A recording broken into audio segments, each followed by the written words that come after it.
Pronoun?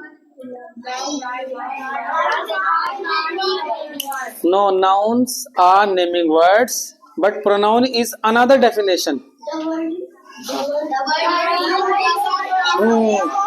The word used in place of noun. अभी देखो noun जो होता है, नाउन तो होता ही है नाउन, या तो अगर हम नाउन लिखेंगे फिर तो आएगा नाउन इज नेमिंग वर्ड, क्योंकि ये सिंगुलर है ना ये। अगर मैं यहाँ पे लिख देता हूँ नाउन्स तो फिर क्या आएगा, फिर आर आएगा। तो यहाँ पे आएगा देखो noun is naming word, because मैंने यहाँ पर नाउन लिखा है सिंगुलर। तो ये देखो जैसे सपोज करो ये आ गया यहाँ पे, ठीक है। Noun is naming word. अभी मैं यहाँ सेंटेंस लिखता हूँ एक, Ram is a boy. Suppose करो मैंने ना ये लिखा, देखो राम क्या है यहाँ पर बताओ। राम क्या है, नाउन है ना। राम क्या है, नाउन। तो ये नेम है ना, तो जो नेम होता है वो क्या होता है, नाउन होता है। अगर मैं इसकी जगह यहाँ पे राम की जगह ही लिख दूं, ही इज अ बॉय, देखो राम की जगह क्या यूज हुआ है यहाँ पे, ही हुआ ना। और ही क्या है, प्रोनाउन। क्या है ये प्रोनाउन है। नाम होता है नाउन और उसकी जगह जो यूज करते हैं वो होता है प्रोनाउन। तो प्रोनाउन की देखो डेफिनेशन क्या होगी, द वर्ड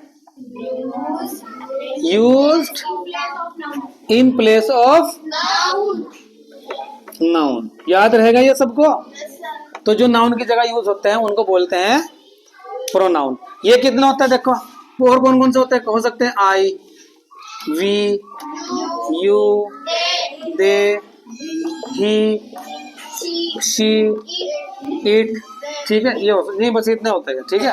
और भी होते हैं लेकिन अभी फिलहाल मैं यहाँ पे तक बता रहा हूँ आपको। तो समझ आ गई है, ये सब प्रोनाउंस हैं। क्या है ये, प्रोनाउन, ठीक है। जैसे मान लिया, अगर मान लिया मैं कहता हूं कि द बॉयज आर प्लेइंग, क्या हिंदी है इसकी, लड़के खेल रहे हैं, समझ गए ना। अब ये देखो यह बॉयज आया यहाँ पे, ये तो एक तरह से नेम आ गया, समझ गए ना इस चीज को। अगर मैं इसकी जगह यहाँ पे क्या लिखता हूँ, इसकी जगह मैं यूज करता हूँ प्रोनाउन, तो क्या किसका यूज करूंगा मैं, दे का, क्योंकि यहाँ पे देखो ये प्लूरल है और प्लूरल का जो प्रोनाउन होता है दे होता है ना। तो क्या लिखूंगा मैं, दे आर प्लेइंग, या तो मैं कह दूं बॉयज आर प्लेइंग, ठीक है। अगर मैं कहूं the boys are playing in the field, फिर वो वहां से जा रहे हैं, तो मैं वो कैसे बोलूंगा, ऐसे बोलूंगा द बॉयज आर गोइंग। दोबारा बॉयज थोड़ा ही कहूंगा मैं, क्या कहूंगा फिर उसके बाद में, ये बोलूंगा they are going.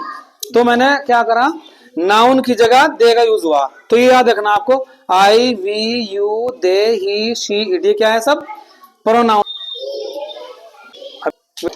Personal pronoun, what is personal होता है ना। जैसे मैं कहूंगा कि मैं अपने आप अपने घर जाता हूँ, ठीक है, या मैं अपना काम अपने आप करता हूँ। तो जैसे मान लिया मैं लिखूँ यहाँ पे, मैं अपने आप घर पे जाता हूँ, आई लिख दिया मैंने। तो आई के साथ में माई सेल्फ आएगा, क्या आएगा, माई सेल्फ। पहले लिखेंगे आई गो टू माई हाउस, देखो मैं अपने घर जाता हूँ, आई के साथ में अपनी इंग्लिश माई लगती है, ठीक है ना। इसमें इंट्रोगेटिव प्रोनाउन क्या है, तो क्या है इसमें, व्हाट, ऐसे पता लगाना है, समझ गए ना। ऐसे ये भी आ सकता है, ये भी आ सकता है। Number 5, demonstrative pronoun. डिमॉन्स्ट्रेटिव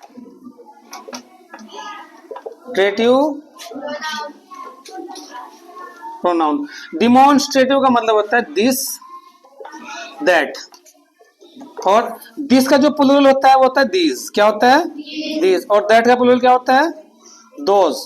देखो मैं कहूँ दिस इज ए चेयर, तो इसमें प्रोनाउन क्या है, दिस हो गया ना। और कौन सा प्रोनाउन है, डिमॉन्स्ट्रेटिव। भाई दिस एक प्रोनाउन है ना दिस, और कौन सा है, डिमॉन्स्ट्रेटिव, क्योंकि डिमॉन्स्ट्रेटिव तो है ही है। मैं कहूँ दैट इज अ बॉय, ठीक है, दैट इज अ बॉय, इसमें क्या प्रोनाउन, दैट भी डिमॉन्स्ट्रेटिव है। लेकिन अगर मैं ज्यादा लड़कियां बैठी है पास के लिए होता है ना दिस, तो मैं कहूँ दीज आर गर्ल्स, क्या है इसमें प्रोनाउन, दीज। लेकिन दीज किसके लिए यूज हुआ है, ज्यादा के लिए, ठीक है, प्लूरल के लिए। और अगर दूर बैठे हैं ज्यादा लड़के तो फिर दोज का यूज होगा। एक के लिए दैट का यूज होता है दूर के लिए, और दूर के लिए ज्यादा के लिए क्या होता है, दोज आर बॉयज, वे लड़के हैं, तो दोज का यूज हुआ यहाँ पे, समझ गए ना। तो दीज दैट, दोज, ये कौन सा डिमॉन्स्ट्रेटिव प्रोनाउन है। तो इनको आपको रिवाइज करना है, ठीक है। रिवाइज करने के बाद में इनको लर्न करना है, एक बार बार बार इनको यूज करना, उसके बाद में आपको समझ आ जाएगा। ठीक है।